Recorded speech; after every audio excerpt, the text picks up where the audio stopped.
There are people that you meet who make you better at thinking, not because they give you answers, because the way they see the world recognizes something in your brain. Adair Curtis is one of those people for me. I've been in rooms with a lot of creative people over the years, designers, strategists, builders, people who spend their entire professional lives thinking about how the built environment shapes human experience. And I'll tell you, there's a category of person who understands space intellectually, and there's a category of person who feels it, who walks into a room and reads it the way some people read faces. Adair is firmly in the second category. His design philosophy is that everything in a space should be essential, that a room should tell a story, which sounds almost obvious when you say it out loud. And then you look at how most spaces actually get built and you realize how radical that position actually is. We live in a culture that equates more with success, more square footage, more furniture, more things, more signals that you've arrived.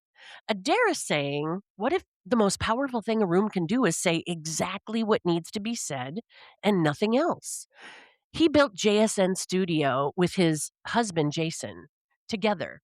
And when I say together, I mean they are partners in the full sense in life, in work, in the public eye, in parenthood.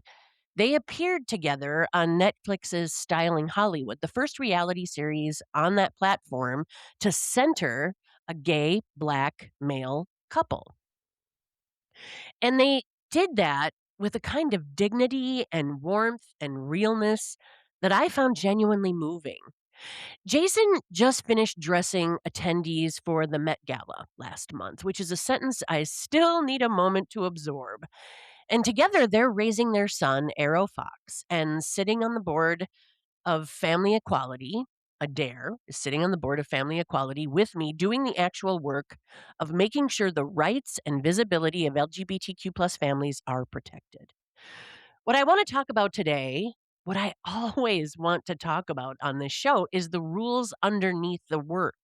The rules about what beauty is and who decides. The rules about who gets to be visible and who pays the cost of that visibility. The rules about partnership and what you're allowed to build when you refuse to keep things separate the way everyone told you you had to. The rules about family and home and what those words are even supposed to mean right now. Adair has broken some of those rules very intentionally. He's followed others with full awareness, and I think he knows the difference better than almost anyone I've talked to this year. That's the whole show right there. So let's get into it with my guest, Adair Curtis. Don't tell me what to do. Oh, yeah! Welcome, my friend. I'm really grateful and glad that you are here. Thank you. Thank you for having me. Um, wow. When your friends kind of introduce you, I guess, and you hear about yourself, you're like, oh, that person doesn't sound so bad. So I, I feel, I feel honored to be here and to sit alongside you and doing the work, like you said, because you inspire me to do the work. I've always been really grateful for the folks that I have met in the context of family equality because they're just exceptional human beings. But in addition to that, there are certain folks that I've met through that work that I just connect with immediately, and you are absolutely one of those people. Like, I don't know that I've ever met somebody certainly, we both have, but it was one of those things where it's like, across the room, I'm like, "Oh, that guy, we're Instant. gonna be pals." Yes. Instant, like, Yes. don't sit us next to each other in a board meeting, kinda instant, because Yes. it can go a Yes. few different ways, and we're gonna get the work done, but we're also gonna have a lot of fun. So, yeah, Mhm. I'm honored to be next to you, and you're just incredible. So, thanks for having me. Oh, that's how I What are feel we about you. getting So this is into gonna get today? gross Yeah, it's today. gross. It's Well, gross. yeah, it's gonna be gross, the mutual admiration. I was hoping that I could just dive into some questions about your work and your life and how you show up for your family and your community. So if it's okay with you, I'm just gonna go for it. I'm just gonna head into these Shoot. questions that I've got for you, and I can't wait to hear all about the things that I don't have a view into. Yeah, Real let's go. personal, real personal. Yes. Yeah. So before JSN Studio, before Netflix, before any of the, the stuff that we all celebrate, the stuff that we all maybe have a view into, who taught you how to see? Like, was Hmm. there a A room, a really good. person, a place that first showed you what Hmm. space could be or could do? Wow. Oh man, I would love to say the first person that taught me to see is had to be it had to have been my mom. My mom. My mom taught me to see, right? She taught me possibility. She encouraged me to use my imagination, that the life that we're living in any given moment is, just one part of reality, but there are many realities. And that the world is a really big, small place. And she encouraged me to just go out there. So I would give that credit to her for sure. Yeah, my favorite person Mhm. who's no longer with us, sadly, but Mm. all the lessons that she's ever taught me, I hold dear and near to me and teach, to our son Ara. Mm. I love that. When people would ask you when you were young, like, "What do you wanna be when you grow up?" What would you say? Hmm. Just was this the life you imagined? No, it definitely was not. At one point, a long, long time ago, I wanted to be an entertainer. I wanted to sing and I wanted to dance and entertain people and meet people and travel the world doing that. And for a really short period, I had a record deal and I was in a group and really quickly realized, like, I don't know about this. I don't know Mhm. about this, for a number of reasons, but one of them was, my experience and who I worked with at the time just rubbed me the wrong way. But that turned me on to the business of entertainment. And I was like, I think I'm more interested in like all this behind the scenes stuff. So I just quickly pivoted when we got dropped. And yeah, just started going down this road of entertainment, in a different way. Mhm. Mhm. The life I'm living is not one that I imagined in that way. Um, yeah, and then so many possibilities and things like who knew I was gonna have a child, Who knew I would be married? That wasn't Mhm. something that was legal. So it wasn't in my realm of, let's go after this thing, because I didn't know. I didn't know what I didn't know. Here we are today, Mhm. thankfully, knock on all the wood. Mhm. No? It's interesting to me because often I try to remind people that the lives we lead are accidental in a lot of ways, and we have to be open to those happy accidents or we miss opportunities. And I don't think we're told that at a young age, although in what you just said about your mom, it's clear that she taught you to be curious and, to see the world for its possibility. And I think that helps when you're older and you're starting to make decisions that impact your career and how you're going to show up in the world. Let's talk a little bit about your design. I did a little stalking of you, which is sort of comes with the territory. So don't I be mean, scared. I'm not going to show hello. up on your doorstep. Please come. You're always welcome. So your design philosophy is that everything in a space should be essential and the space should tell a story. And we live in a culture that equates more with success. And I struggle with this all the time, mostly because I live in a 1952 house that has zero storage. So, that's why I struggle with it. I can't get more because I don't have any place to put more. So But minimalism for you. yes, yes, yes. Actually, maybe you'll appreciate this. I had a friend years and years ago when we first bought this house and moved into it. My son was he was tiny, he was a toddler. And we threw a baby, no, not a baby, a wedding like shower. It was more of a dinner for a friend of ours who was getting married. And Mhm. a woman that came said, "Oh, I've never your house is really is this would you call this minimalist?" And I was like, I I guess. I was kinda looking around like, I don't know, and afterwards, what I realized she was commenting on is it was clean because you know Ooh, how in a lot of houses, children take over, right? And so, yes. we were really specific about where we wanted kid stuff. We wanted it in the Mhm. playroom or we wanted it in we didn't want kid stuff all over the house, and I think Yeah. a lot of families that have kids are just used to having the children's stuff integrating and ultimately dominating spaces. So that was the first time I ever thought, maybe I am a minimalist, but actually we're just tidy. Um, uh, so when you I think love about that more, story. Yeah, right? It's like I was like, "No, I think we're just tidy." Um, Yeah, it's more square footage and more furniture and more things, but I think what you're saying is kind of the opposite, and Mhm. I'm curious, where did that come from for you, and have you ever had a client who just fundamentally rejected that idea? So yeah, I think first off, where it comes from for me is we are similar in that kid spaces are not every space, right? Like we can't just be an all of our stuff in every space either. So let's give them space if you have it, right? Because if you have it is a big, asterisk. Give Mhm, them space to be, right? You can be free in these spaces, right? Be creative, color, draw, run wild. But these other spaces, you need to practice restraint, right? And that, for a number of reasons. One, you might be hurt or this is more of an adult space. Every space is not for a kid. And if that's the way that you mhm, live, I'm also cool with different strokes for different folks. And as a designer, we do come across people who we don't see eye to eye with, philosophically about how things should be and where things should live and colors. I mean, it goes down to really really granular stuff, right? um but ultimately, I try to tell just the team that get really passionate about this stuff is that, when we have a client, we help them see things and we help them understand possibility, but ultimately it's them that have to live there. So, I might not want, my kids' stuff everywhere, but you might be comfortable living like that. And so I'm going to find the best possible way to bring that vision to fruition for you. And, you know, you know, how I feel is to the wayside. Like, who cares about what I feel? Right? It's like you hired me to do this mhm, one thing, mhm.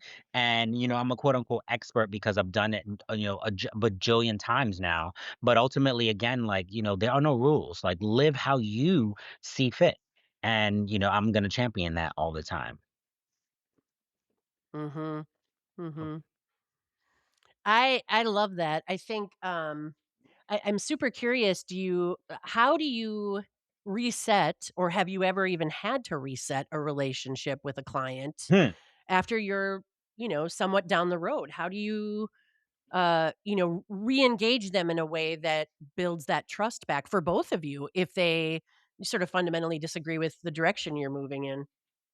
It's happened a handful of times.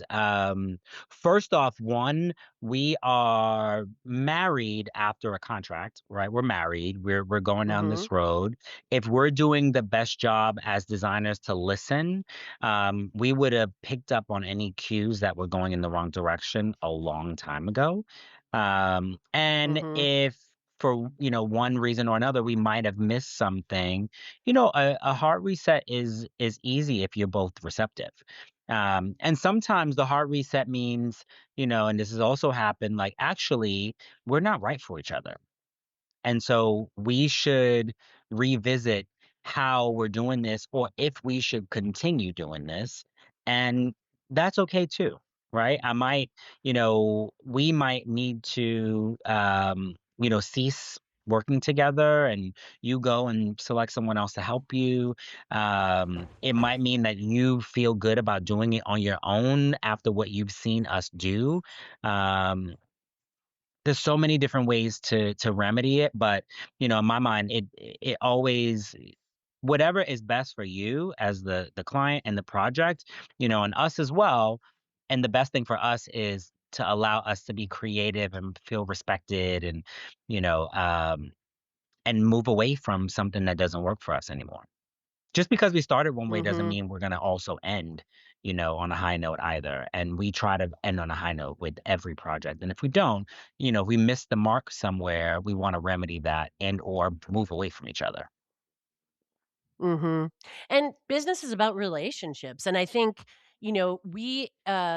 I think the world has gotten it wrong when it comes to contractual relationships because Hmm. we have this tendency to believe that we have to tell clients what they wanna hear, and we have to Yes. and relationships are sometimes uncomfortable, and we have to have there has to be tension to get to something better, and that's Yes. sort of what I'm hearing in what you're saying, like, we're married, and marriage is not easy, right? No. Yeah. As we both know. Lovely, but not always easy. Yes, Lovely, indeed. amazing, So not always easy. to that right, to that, you and Jason run a business together, and most people, you know, certainly me, I can't speak Hmm, for most people, I guess, but a lot of people, I know I could not work with my spouse. Most people absorb a mm, rule somewhere along the way that says you don't mix love and money, and you don't work mhm. with your spouse, or you keep those things separate, and you've built your entire enterprise sort of in defiance of that rule. So, what do you know about working with the person you love that nobody told you going into it? Well, it's deeply personal, and individualistic.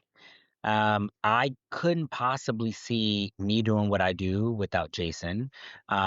And I would be curious to see what he would say. I don't want to speak for him. I would be curious to say if he'd say the same thing. There's so many advantages to being married to the person that you run a business with and share passion with. Um,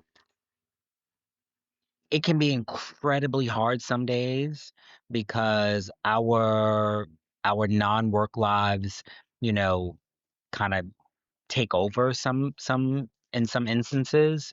But not all of them. And I also love the fact that we can be having a moment that's hard personally, and we can't stay in the moment too long because this needs an approval, that needs some massaging. There's a contract that we need to go over. We need to be together to talk to this attorney, this client, this thing. Um, you have to remedy things fast, and if not, then everything falls apart. And ultimately, you know, things don't get to a place of such discomfort and displeasure that you're like, I want to blow this whole thing up. It's not that, right? It's like Mhm, we're just having a moment, and I might not be like on the best, terms with my husband, for a few hours, but we're gonna come back to each other and apologize and communicate and get on with life. You know. mhm. Um, that's how it works for us. I don't know how it works for others. Well, it sounds like you've probably cornered the market on resolution. Like, it sounds like you're really good at communicating because you don't really have the luxury of holding a grudge, Can't. um, which is interesting to me. Yeah. Yeah, you can't. I mean, you can hold a grudge for like 2 seconds, but it can't be that long, right? Because then also you don't wanna carry that energy into, work, and work can mean physical work too, right? We're not in the same office, but we're in the same Mhm, building, and I'm on the 7th floor, Jason's on the 6th floor. Our teams are communicating. um Everyone will just it just becomes muddy, and, we try not to have it be muddy between just us, our personal lives, and our work lives. So, I have mhm, some people on the team who know, like, "Oh, I can sense something is going on," but it's never really even a discussion because then, we're gonna be, you know, we're gonna be upset with each other for 2 seconds, and then we're gonna be on to the next thing, and it's like, "Oh, that didn't even happen," thankfully. mhm, So, mhm. that's how we do it. Do you feel like, each of your teams has this whole podcast is really about exploring rules, and rules that we break to create the lives we want, and, rules that we operate under without even knowing where they came from. Do you feel like you have your own set of rules for each team and you collaborate, or do you operate very similarly and there's significant overlap? No, not the latter. We don't operate similarly. We're just cut from very different cloths, and Mhm, we operate with mutual respect.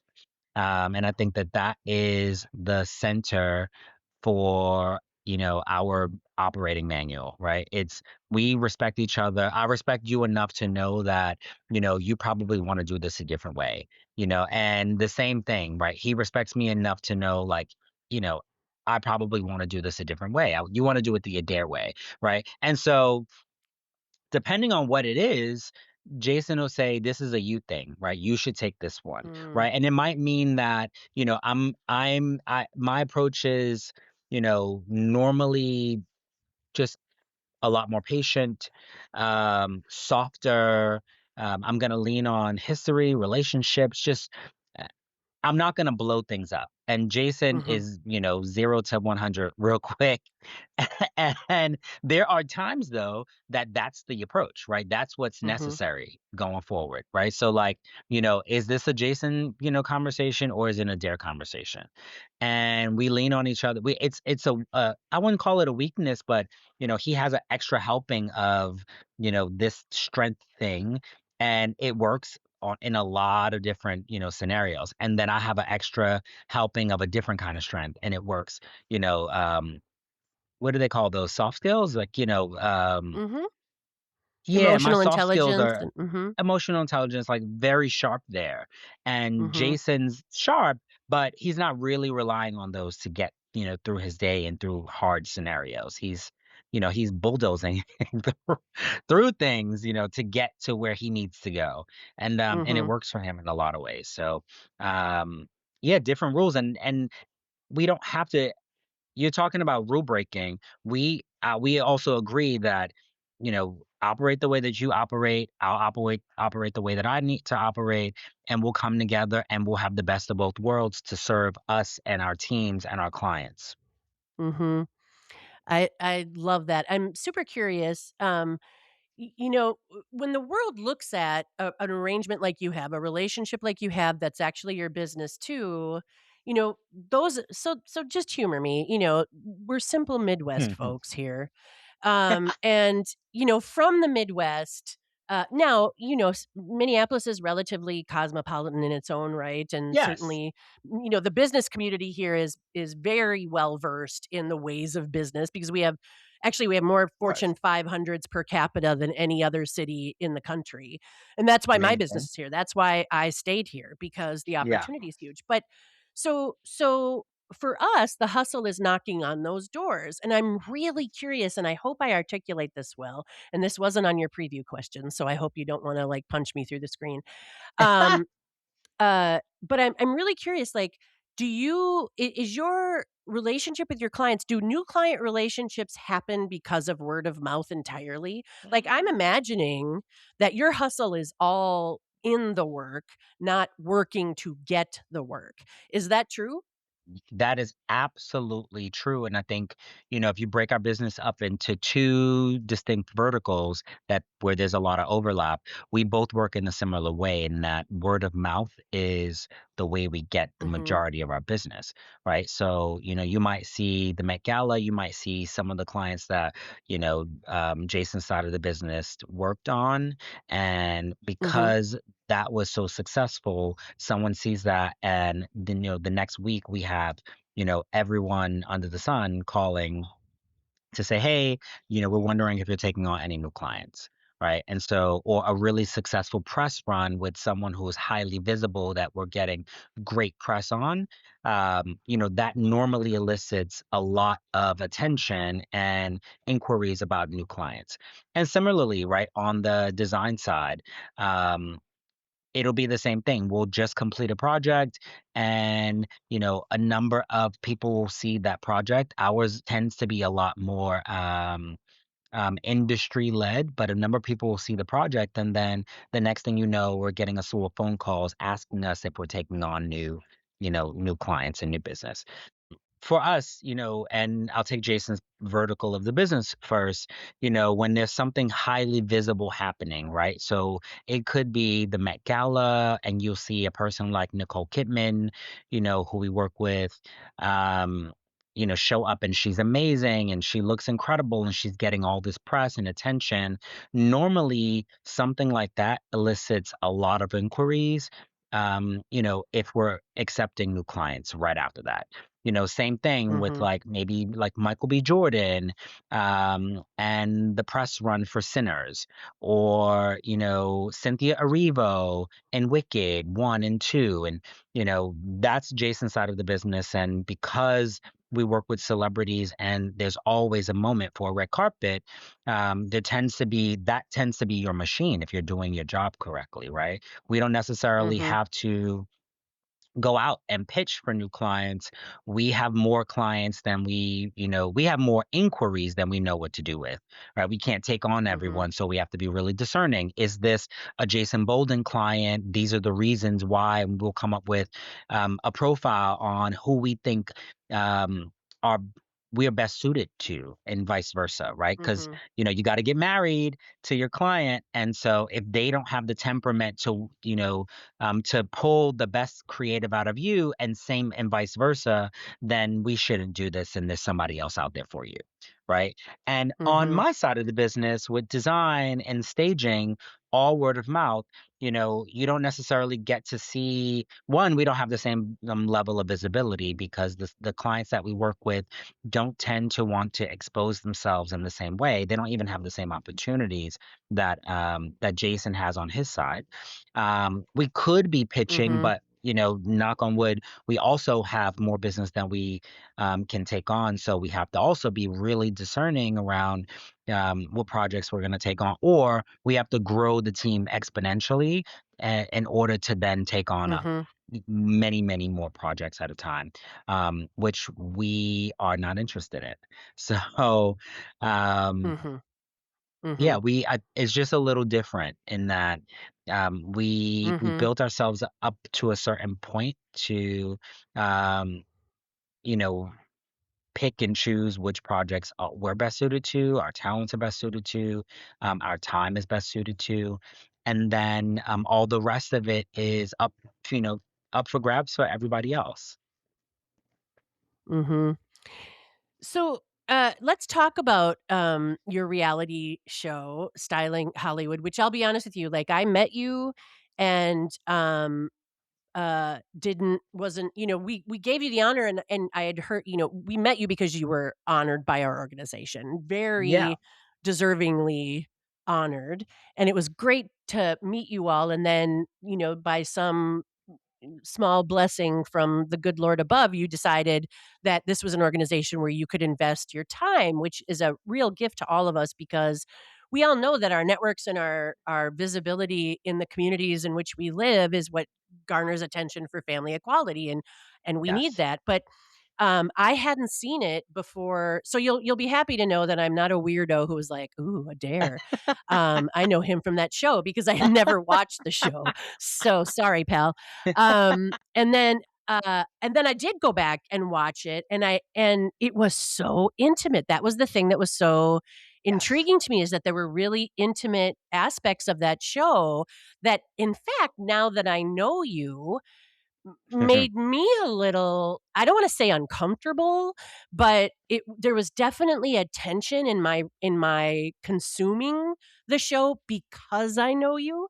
Yes. I'm curious, um, well, so you had the first Netflix reality series to center a gay black male couple, and I'm Mhm. really wondering, did you feel the weight of that responsibility when you were talking about it, when you were filming? Um, and did that change anything about your relationship or how you move through the world? So, one, completely hear you in that you didn't see the show and before you eventually watched the show. A lot of people didn't see the show, and I think at the time that Netflix released our show, there was a lot happening in the world, but not as Mhm, much happening in the world that maybe could have catapulted the show to a different, even realm of success had it been released maybe a year later. But mhm, no, I didn't. Jason and I, and again, I would really love to hear his answer on this question. Um, I don't think the weight of the responsibility for what we were showcasing was at the forefront of our mind. I can't say that it wasn't thought of ever, but it definitely wasn't the forefront of our mind. For us, we wanted it to be represented accurately, right? So we didn't want mhm, to, and also accurately and in a positive light, and as positive as we can be, right? With while dealing with real world things, right? We're running a business, we're managing a team. The real managing of our projects and team, and I say real, never made it into the cut because it just couldn't. Because it's boring, it's mundane, it's, we're sitting at a computer and, we're looking at sketches. How much time how much time does a camera want to devote to that? So, that stuff never really made it. But the juicier parts, and gratefully, the parts where that made us most proud, were, a lot of those were represented.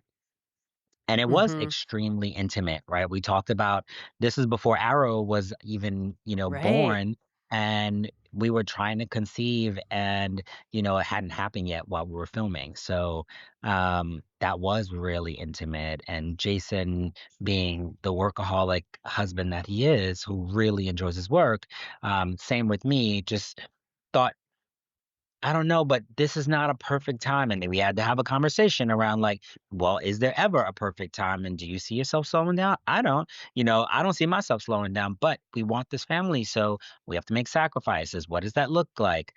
Um, there's so many different things, that I was absolutely proud of, that we were able to showcase and show on that show. Mhm. Um, but the weight of, and the responsibility of being first didn't really weigh into what you saw on camera. We Mhm. wouldn't And we wouldn't do certain things because, I mean, if anything, we wouldn't do certain things just because, we were asked, like, "Oh, can you talk a little bit more about this or that?" And, I think it was a little bit of a letdown for producers, asking us to share our coming out story. And it's like, I don't really have one of those, right? My story is, I just showed up in the world, and my family allowed me, the grace and the space to be exactly who I was, and to tell them. They were like, "Oh, who are you? Oh, okay. So here we go. The great." Mhm. And I was able to just be, right? And so I don't know what it's like to not have that, right? I can only speak to what my experience was, and Jason in the same Mhm. way. So that was Mhm. lovely to be able to share, that. I guess I wanna touch on that too, because when I was talking about the intimacy, it is the conversations around parenting and whether or not you wanted to be parents that thought were brilliant and Thank you. deeply intimate, and I think anybody who's a fan of any reality TV, and I'll admit that my secret shame is Housewives, whatever, and not all of Like them, not all of everybody, them, I have n like right? everybody. I have no time for all of them. Also, like, I can't watch Atlanta because they stress me out. I think somebody's gonna literally kill somebody on that show. And, I can't watch, New Jersey because, I mean, I don't even think they're around anymore, but I did watch them for a long time, but same thing, somebody's Uh-huh. gonna kill each other on that show, right? We're gonna find It's out, and dangerous. I can't. Yeah, it just feels not right. But I think, the thing that I was trying to point to that I think you touched on perfectly is this idea that it's the intimacy that makes a reality show really interesting and really relatable because, Yeah. I think sometimes what makes, the housewives like candy is none of it Hmm. is real, right? None of it is No, real, and you all had some real and emotional and, you know, not tense, but, certainly, um, uncomfortable conversations. And the totally. fact that you were willing to share that with the world, I was actually really surprised that, it was just the 1 season, and I think it was because of all the things happening in the world in that moment, and I think Netflix, you know, really did a disservice to how they talked about it, how they Yeah. marketed it, and, They did because I it. exactly, They and I didn't think that's market it. why I didn't see the show, which, Yeah. kinda blew my mind a little bit because it was really lovely, like, those moments were really lovely, and I think anybody Thank in you. any relationship could learn from the 2 of you and what you were willing to share in that context. Um, and I'm super curious then, did anything about your relationship change as a result of doing that show or being so public in your relationship? No, I mean, not anything that comes to mind. One big thing that changed our lives was we did, you know, announce that we were pregnant at the end of the season, which was Mhm. incredible. An incredible Spoiler feeling alert. at the moment. And yes, spoiler alert. um, an incredible moment at the end of the season, and it was a bow, a cherry on top, because we did enjoy ourselves filming. We had a great time, right? We had a great time filming. It wasn't stressful in that way, maybe coordinating some of the schedules, but other than that, no. um, Mhm. and our lives changed because we had a son, and now not in any longer in the past tense, in the present tense, we have this incredibly full life, with one son. And I think if we were to do this again, we probably would be talking about, if we're going to expand the family or not. Jason's on the no in the no bucket. Arrow's incredible, we did it. We're like, our family is set. And I'm like, I don't know, maybe we could have one more. And what does it look like with 2 kids? And, it's these dynamic, real conversations that I think a lot of couples we meet are having these exact same conversations, right? Mhm. Exact same experiences, exact same scenarios, and our lives are no different. And so, our lives definitely change because our family is now the one thing that we set, intended on doing, we did it. And now where do we go from here? He's Mhm. 5, you know, Mhm. did we have Yeah, one more? the heat And is on. we're Mhm. the heat is on if we're gonna do this, and maybe not, right? So I guess we'll see. Mhm. Oof. Yeah, we had similar conversations. The reason that I got involved with family equality was it took us 9 years to have a kid, and that's 2 women, and everybody looks at that construct and thinks, "Well, it should be easy, like, you got Yeah. 2 ovens, go." Yeah. And right? It didn't work out that way. Make a cake, Yeah. what's the problem? Um, and it didn't work out that way, and then we found that the adoption system was, just not the most ethical or organized. And Yes. so it took us a really long time, and we actually went to an adoption agency, and they told us they wouldn't collude with us to help us get a baby. That was the word they used. After they were Collude. at a Yeah, they used that word. It was a really difficult moment. Even when my wife speaks of it now, she still cries, because we had found this agency through a Rainbow Families conference that was all about family creation. So they were there Mm. representing themselves as people who would work with, queer couples, and we go in and they're like, "Yeah, that's ridiculous." And so that was a weird journey, and that's what got me involved with, family equality. Is I thought I'm not going to let any other gay couple go through what we went through. And I think most people don't realize that marriage did not make parentage an assumption. It's not an easy thing. Yeah. We can't just do it. Yeah. And the amount of work and intention, and I think if I may, and I don't want to speak for you, but I'd love for you Yeah. to sort of um, grab this and run with it. What I'm hearing from you is what I always feel. We were so intentional about Mhm. building our family that the joy you experience on the other side of it is almost impossible to describe to people. Absolutely nailed it, because that is Mhm. exactly what we deal with and feel every single day, right? And again, it doesn't take away the hard moments. It doesn't take away the moments where you're like, this is really, really difficult, right? Raising a child, being responsible for another human, 24 hours a day, 7 days a week is Mhm. really, really intense. So hats off to every single person who shows up and decides and, gets through the hard moments and continues on to, better moments.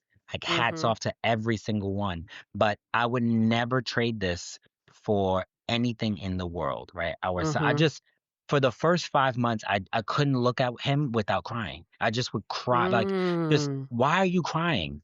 He's here. And it's like, I know that's the reason I'm crying. Like, he's here. Do you know Mhm. how much we planned for this? We dreamed of this. We have visions and we talk about it. He's finally here. And Mhm. now I'm moved to tears. I mean, even today, Mhm. he's 5, and he's sitting in the back of the Mhm. car, and I just turn around and look. I'm like, "Wow, you are so Mhm. incredible." You know? He Mhm. says one little thing, and you're like, "Where'd you learn that?" Like, Mhm. wow. Like, everything is Mhm. working.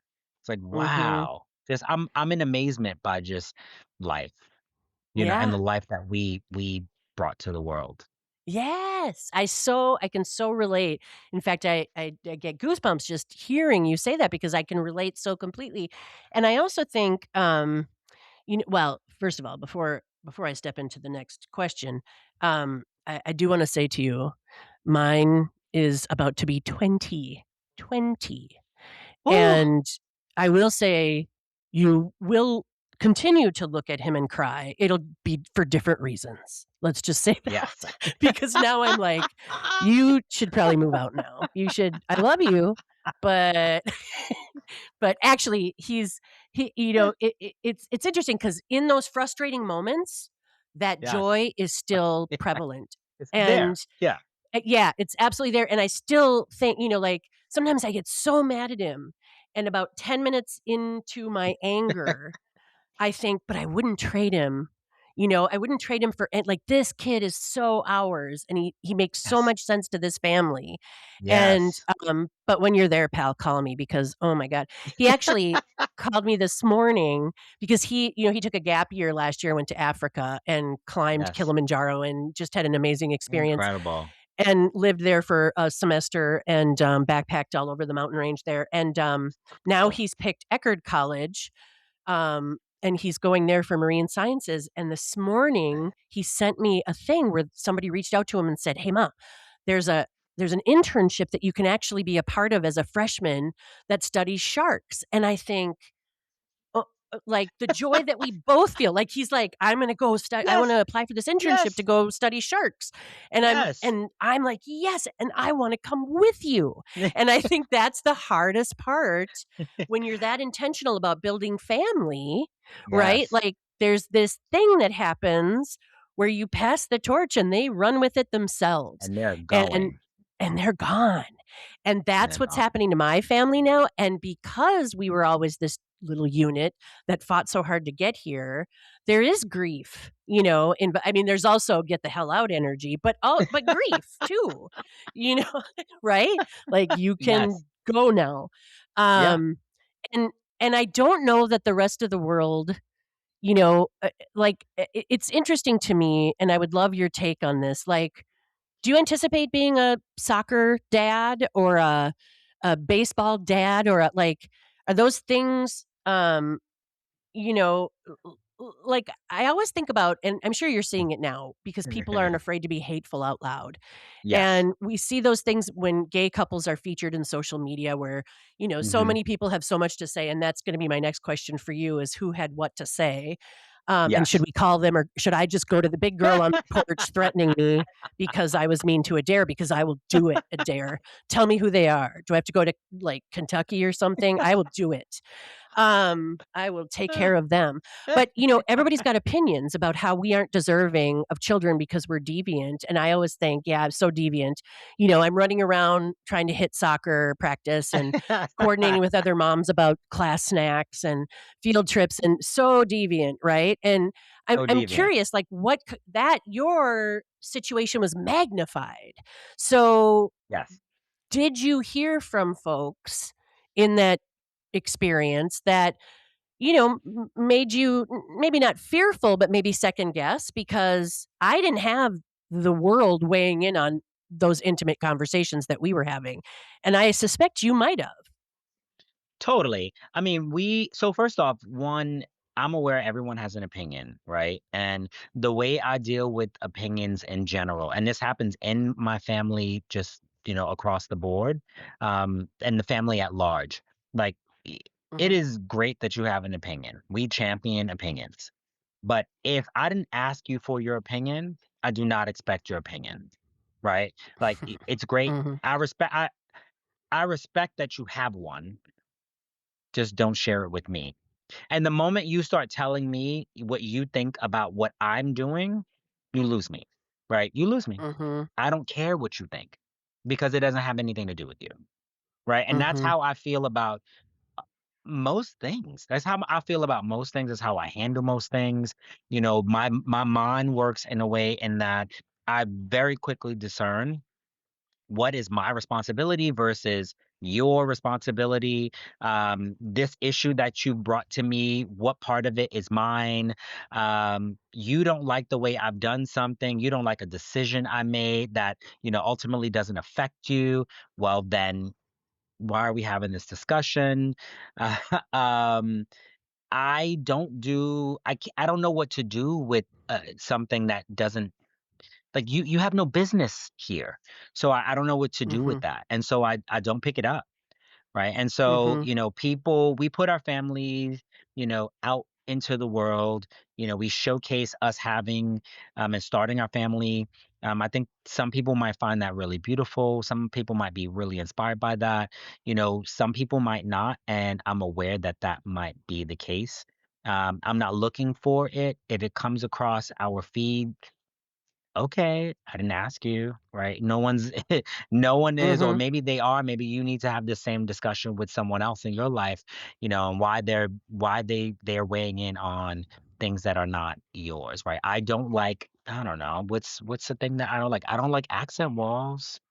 Like, you have an accent wall, like you have an accent wall, like I just think it's gross, right? And why does that matter? Like, why? I don't live there. Like, I just, I don't like accent walls. But okay, sure. You love accent walls, like tomato, tomato. Like, okay, great. Like, as long as there is respect, and I'm not disillusioned in thinking that there will be respect from people who we don't know. So the internet allows people to say and do and comment and spew hate and hatred.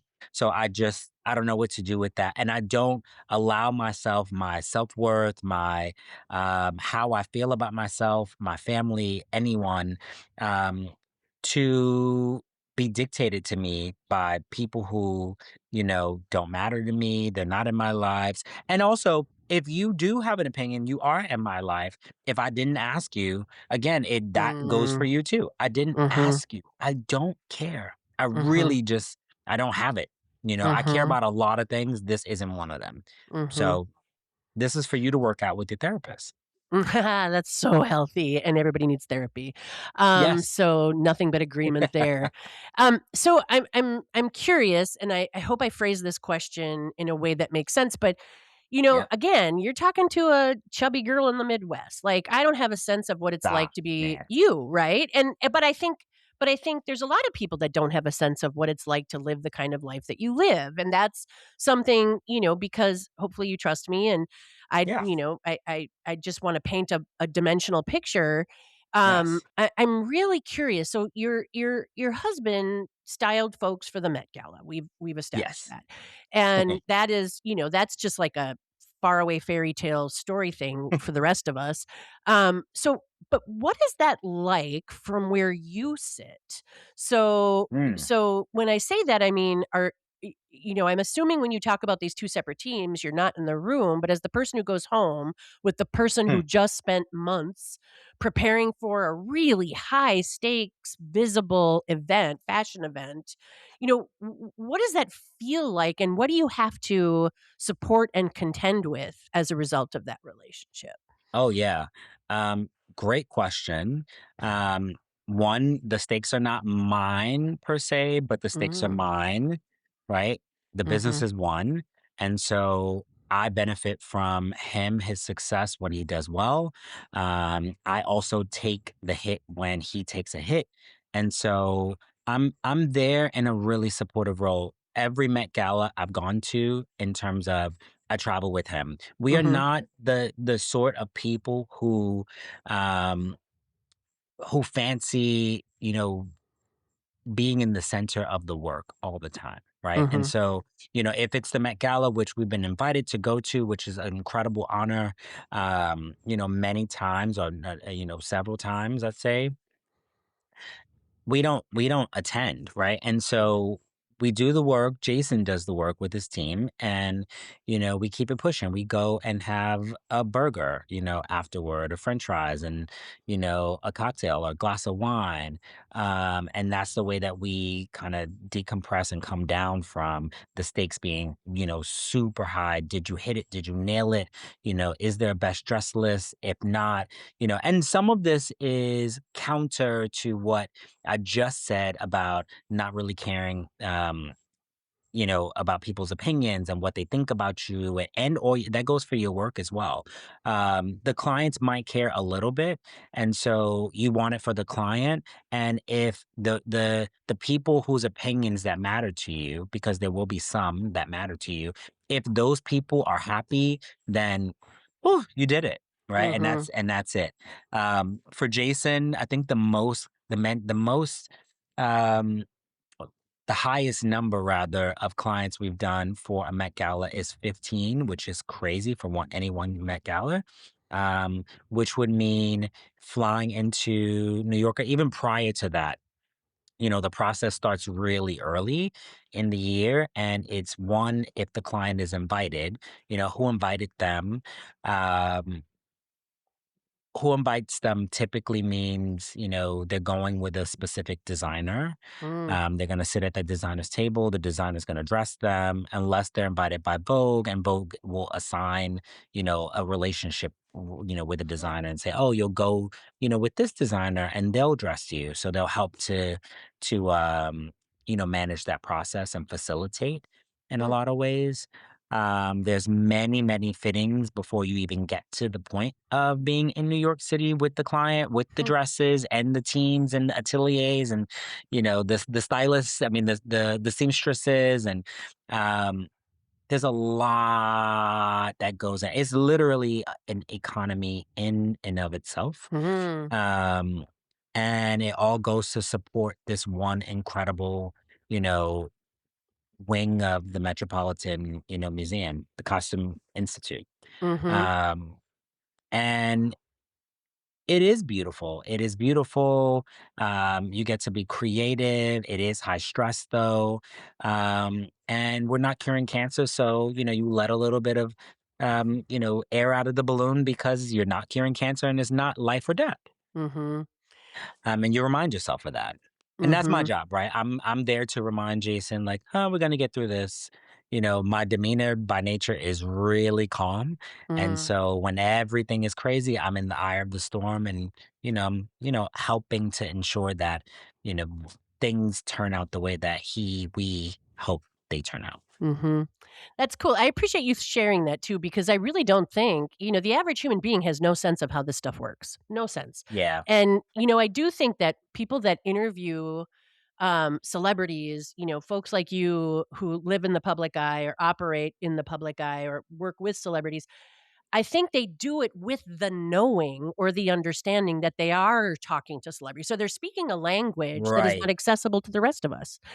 And Absolutely. and so I do think that's a fascinating picture. I also think you are remarkably healthy considering the high stakes space that you operate in. The idea that you're like, "Yeah, I don't that's your opinion. I'm not taking that on. I'm not receiving that. Could care less." That's so Yeah. I mean, I suppose you have Yeah. to when everything is as magnified as it is with the work that you're doing and the people that you're doing it for. Yeah, I mean, think about it, right? You could go online, just like most people do, and you can post something, you want to share something you're extremely proud of. Let that thing be your family. Of course, you're extremely proud of your family. And Mhm. it's not necessarily look at us now, open the door for your opinion on me, but it's like, we're so proud of us, and, look at my beautiful family. And then you have one, two, 10, 50, 1,000, and it can go into the thousands of people who say the most hateful, bigoted, Yeah. racist, disgusting Mhm. things. And all you did was show up and post. Mhm. You don't Mhm. know us. You don't know how we live. You don't know what we're dealing with in any given moment. You don't care. You think that Mhm. your opinion is so valuable to us, Mhm. that we should hear how disgusting we are. Mhm. And it's like, no, no, Mhm. and now you're blocked, and now we're Yeah. gonna delete that. Right, and Mhm. so and we're gonna keep moving, right? If you don't like something, I don't spend time and looking at things that rub me the wrong way. I just don't, Mhm. right? And Mhm. so, why are you here? Why are Mhm. you here? You're wasting your time. Yeah. You Yeah, could be doing something incredible with your life.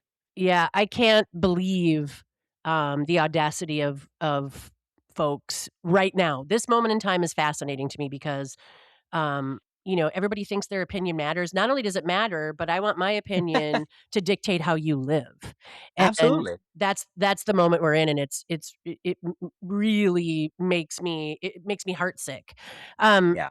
so let's dig in just a little bit deeper there. Yeah. You design spaces for some of the most famous people around, right? And Come you're on in now. their homes, you're in their private spaces, speaking again of intimacy, which is not a word that comes up in work. So that is sort of a rule that you operate counter to, right? Like the intimate nature of the work that you do across both, disciplines is significant. And there must be a whole set of like unspoken rules about how you operate in that world of celebrity.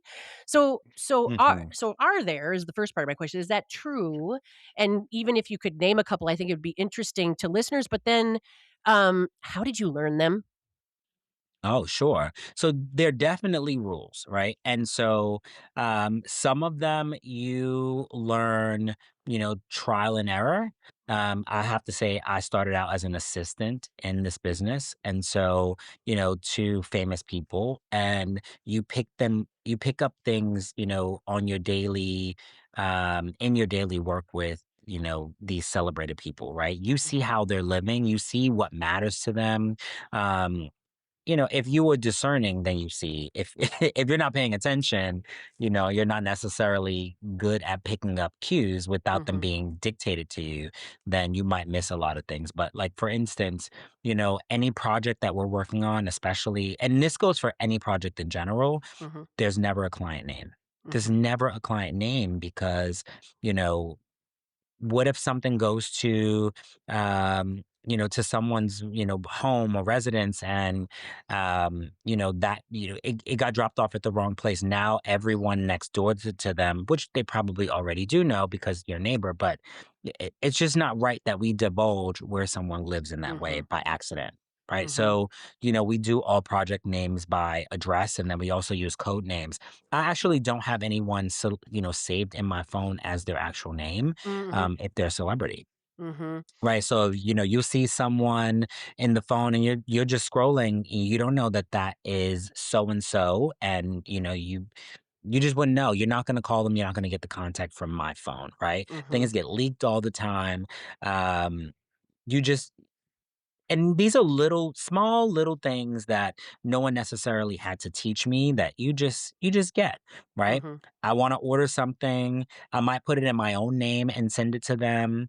I actually don't use my name, but you know what I mean. Like I might put mhm, it in someone else's name, just so that, or we're gonna use an alias just so that um, things don't fall the right information doesn't fall in the wrong hands. mhm.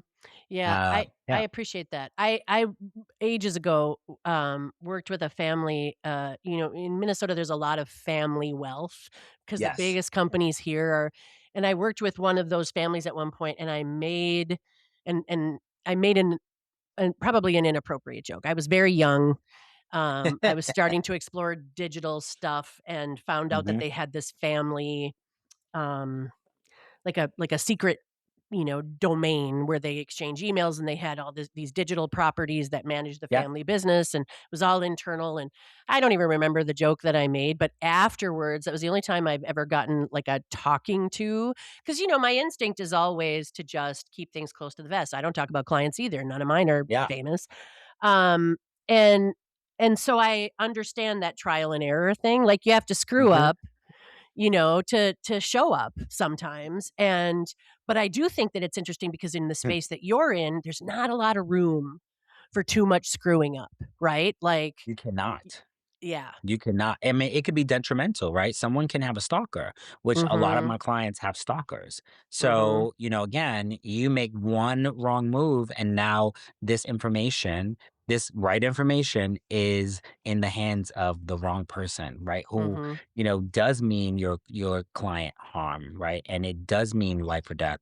And so there's no room to mess up. And so we go through a training, you know, internally to talk about how we handle and deal with certain, clients. And we kind of blanket it, but we you have to be told. You can't just learn that stuff on the job, Mhm.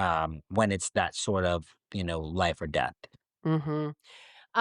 So I want to pivot just a little bit and talk about Yeah. your visibility and the work of family equality. Yeah. We are in this political moment where the rights of LGBTQ plus folks and families are being actively challenged in the courts, in the states, at the federal level. What do you think visibility, like your visibility, actually does? And do you think that you and Jason being Arrow's parents in and can I call him Arrow, or does it have to be Arrow Fox every time? I've never asked that No, question. it's Arrow. Okay, just I making mean, we sure. call him Arrow Fox. We have nicknames for him, Oh, but okay, good. He's Arrow Fox. Yeah. All right. I just wanna make sure, wanna be respectful. Yeah. Yeah. I Um, I appreciate it. is being his parents in public a political thing for you? Do you recognize you said you didn't recognize or you didn't acknowledge the weight of the show, but now your visibility, one could argue, is that much more um, you know, uh, clear. You've certainly accomplished more. You're probably more in the public eye at this point. Do you Yes. see that parenting as political in that context? And um, do you experience it that way? Do you feel like other people see your visibility as political? I think it's the same. I think it's the same in that, it's somewhere in the background. Mhm, We are aware that this could be viewed as political, but we don't let that, dictate how we live, how we show up. We're humans before anything else, right? And we're mhm, dads before, we're public. And mhm, so we we can't really, the weight is too much to bear if we wore that every day.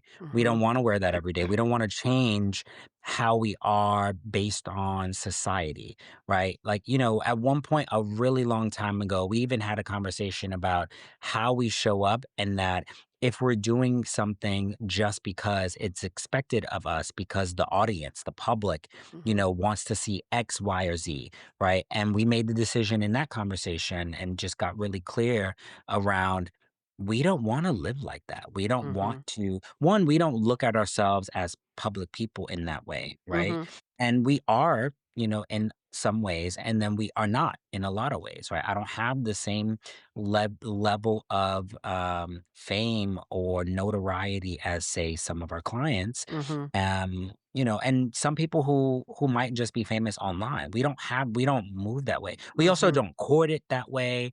And so we are we have some level of public, um um persona, because mhm, one, a number of Netflix shows, and mhm, then by proxy because of who we work with, mhm, right? And so, or the work that we do. And so, yeah, I don't want to wear that heavy, jacket of, I'm showing up and this is going to be a political statement, right? mhm, I understand what it could be though, right? mhm, And I understand that, we might be inspiring lives, and we hope we are inspiring lives, but everybody has the opportunity to inspire a life, right? And mhm, so, I'm not disillusioned in thinking that because we've had TV, success and visibility, that that makes us, in this category where we that's not how we view our lives, mhm. you know? I love that, and I wanna ask a follow-up question to that, just about, growing up Black and male. Yeah. I can't help but wonder if the way our culture is in the context of, um, race and understanding, accepting, making space for, you know, different experiences, different backgrounds, etcetera. I mean, in that we do not, right? Mhm. As a white woman, I um, woke up to that, uh, that experience because I started to do the work because I knew we were gonna be adopting transracially, and I would Yeah. be lying if I didn't say that, you know, and it's sad that I don't I it was so eye-opening to me. Like, I just Mhm. assumed that I understood that experience, and I'm curious if that prepared you for how you receive or do not receive, or how you, Yeah. manage those opinions, the that visibility piece. I can't help but wonder if you weren't sort of passively prepared for the Mhm. eyes of the world and the opinions of the world because you already from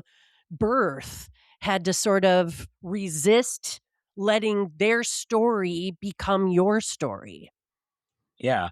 I that's a great question and is not one that I'm conscious of. Mm. I'm not conscious of it, Mhm. right? I was born, black, male, gay, Mhm. in the Bronx, New York. And, to a single mom and a host of family who just loved the shit out of me, Mhm. and I don't know how or why, or I can't point to, and maybe there's some work to be done there, exactly, why I'm the way that I am, how I got to be like this. um if I had to guess, I'm sure, some of a lot of my upbringing and my experiences got me to be who I am. And, we're all just a collection of our experiences. So Mhm. definitely. Um, but I have this internal compass that tells me, like, this is for me, that's not for me. This is for me, Mhm. that's not for me. Be yourself, and it's not even something I'm just automatically just gonna be, I can't turn it off if I try. My husband has asked me to to to turn certain things on and off, and I'm like, I can't. I can't.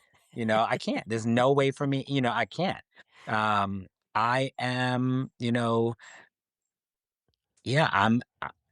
I'm unapologetically a black man. I Mhm. don't know how to be anything else. I'm an Mhm. unapologetic black man, right? And I don't know what it's like to be a white woman. Mhm. Couldn't tell you, right? And Mhm. I don't make any, um, assumptions, or it's not my experience here on Mhm. the planet. This is my experience, so I can share from my experience, but I can't share from, I also I don't know, I'm not Latin, I'm not, I didn't grow up in the Midwest. I don't Mhm. know what it's like, right? Mhm. My unique experience makes me the expert in my experience. Mhm. And then that's it, right? And everyone else's stuff is theirs, right? Their experiences are theirs, Mhm. And when people try to tell me how I should be or show up, or, what I'm not doing or what I should be doing, it's not mine. Mhm. And And everything else, I leave it alone. that is why you're successful, honestly. I believe that that has a huge, bearing on your success. So, when you think about the future for families like ours Yes. and the future for AeroFox, what's the story you most want that future to tell? Mm. I would love for the story to be, things were one way. Maybe, hopefully, maybe we can say a long time ago from today, they were, if we had to categorize it, worse. And today, through a lot of hard work, effort by people who came before us, um, we're a little better, right? We're a Mhm. little better. We're a little more accepting. Um, there's more love in the world. Mhm. And fast forward to the future that I would love for my child to experience. I would love for him to, experience even more, leaps and bounds more than what we are today, Mhm. right? I don't want him to, and life is lifing, as they Mhm. say. Um, there's a ton of bad in the world, and there are a ton of people who wish harm on families like ours. Mhm. We will do our best, as parents to shield him from that while also, sharing reality with him Mhm. so he knows so he's prepared for how he could be accepted or not Mhm. um into the world. But Mhm. I'm hoping that we are doing work today that influences his future and that he can say, my parents were a part of this work, you Mm. know? Mhm. That's what I hope, and that the Yeah. work was so successful that we were able to drown out just that other side. Mhm. I love that. I love that, and I hope for the very same things. How do you stay grounded?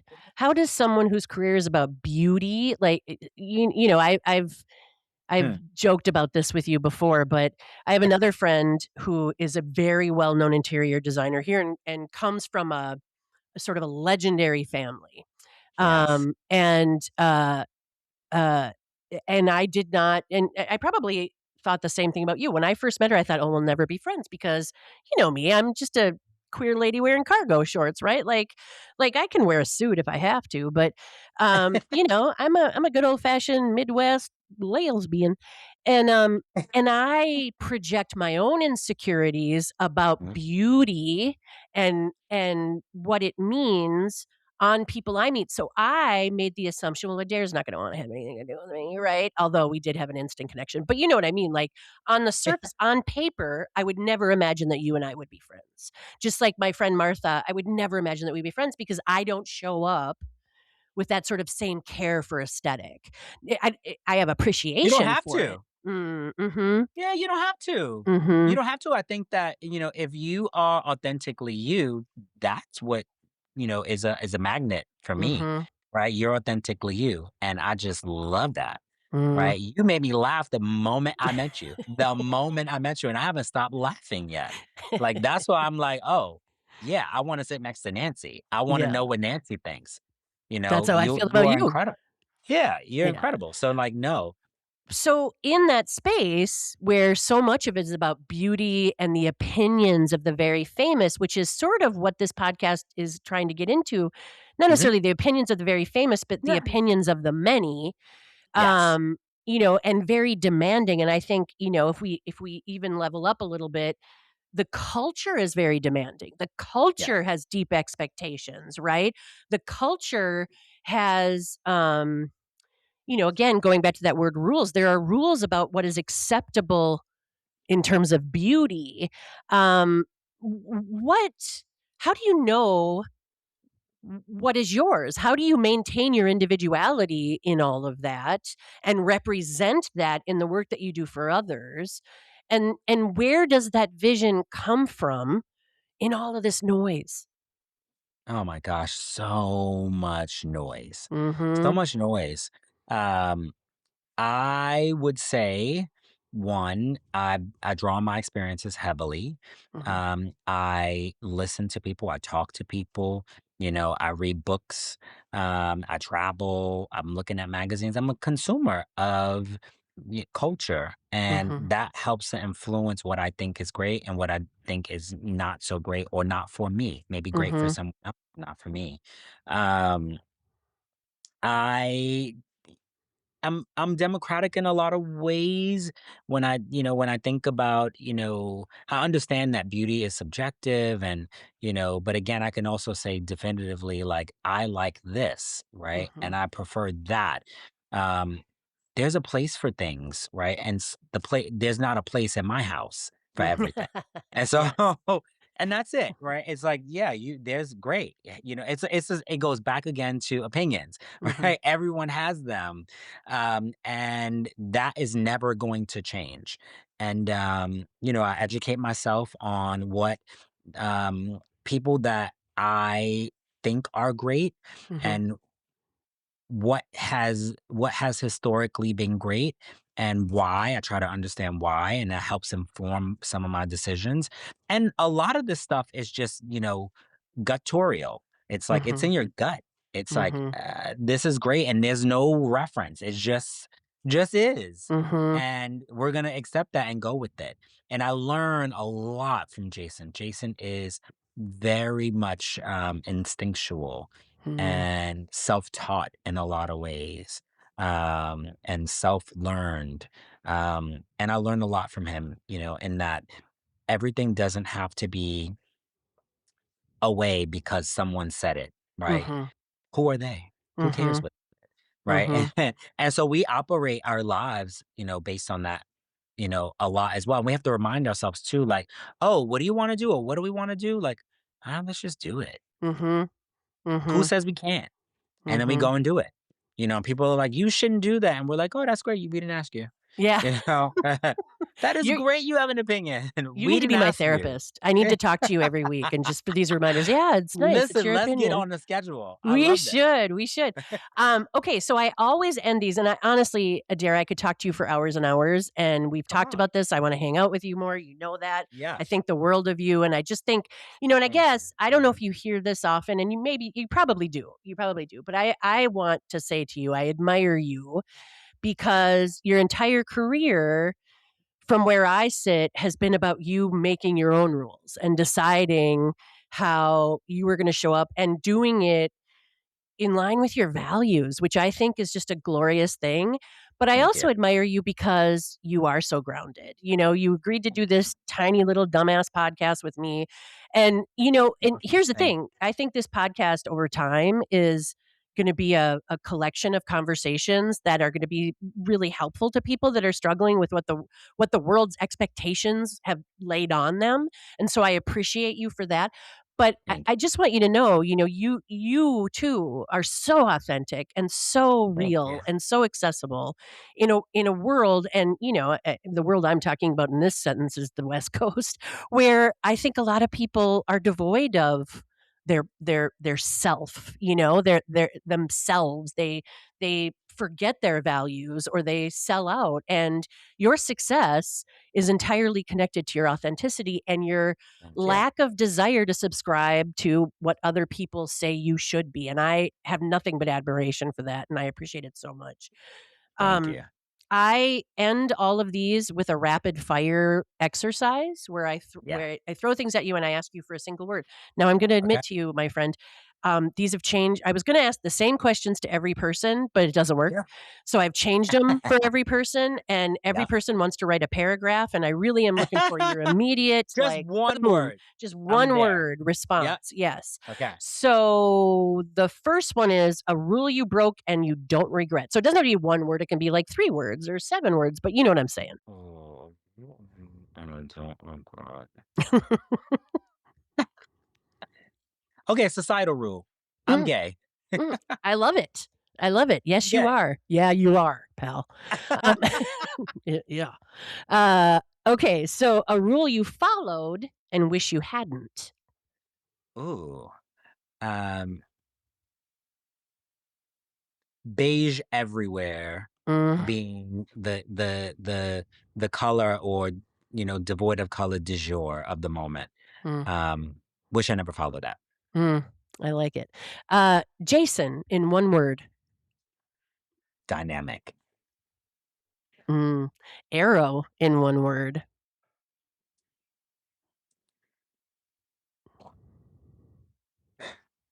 That's a tough one, huh? Beautiful. I love it. Something beautiful most people just walk right by. Ooh. Nature. Mhm. That's where I am. I bought a new four-wheeler on Sunday or Saturday rather, and I spent 6 hours on country roads, and I was thinking about what it was that was keeping me out there, and it was awe. It was the most beautiful day, and everything was green and rolling hills and Yes. trees, and I just think I'm coming out here more, I'm doing this more, I need to be out here, and I so appreciate that. We take nature for granted, For and granted. we can't. Yeah, thanks for that. So one word that describes your work. Hmm. Grounding, Mm. And what does home mean to you right now? peace, Mm. And the thing you're most afraid of getting wrong? being a second child. Mm. That's yeah. You heard it here, folks. Um, I end every episode that way, and then I'm asking everybody one question that's the same, and that is if you could go back and tell the people who made the rules, whoever they were, wherever they came from, what it cost the people who followed them, what would you want them to understand? Mm. I'd want them to understand they don't know it, but they're hurting people. Mm. Mhm. Well, that is our show. Thank you, Adair Curtis. I adore you, and I'm so grateful you're in the world. I adore you, and same, I'm grateful you're in the world. Thank you. Thank Thank you you. so much. That's our show. Thanks for being here for it. If this conversation did something for you, if it made you think about a rule you've been following without knowing where it came from, I want to hear about it. And tell a friend, leave a review, send me a message. That's how this thing grows. A few things while I have you. I started something called Everdare Advisors. If today's conversation resonated with you, I think Everdare might too. It's a collective of some of the most experienced, honest, and fearless advisors I know. People who've been inside the rooms where decisions get made and who aren't interested in telling you what you want to hear. If you or your organization is navigating real transformation, the kind where the old playbook doesn't work anymore, come find us at everdareadvisors.com. I also speak keynotes, leadership events, culture conversations. This show is basically what I do on stage. And if you want to bring that energy to your organization, you can find me at nancylyons.com. And if you want the thinking that happens between episodes, the half formed ideas when I'm reading, the conversations that don't make it to the mic, sign up for my newsletter. The link is in the show notes. I write it myself. No ghostwriting, no brand voice, no agenda, just what I'm actually thinking about. And it only comes once a month, so it's not a huge commitment. I'm Nancy Lyons. This is Don't Tell Me What to Do. So go break something worth breaking. I'm breaking all your rules. Yeah.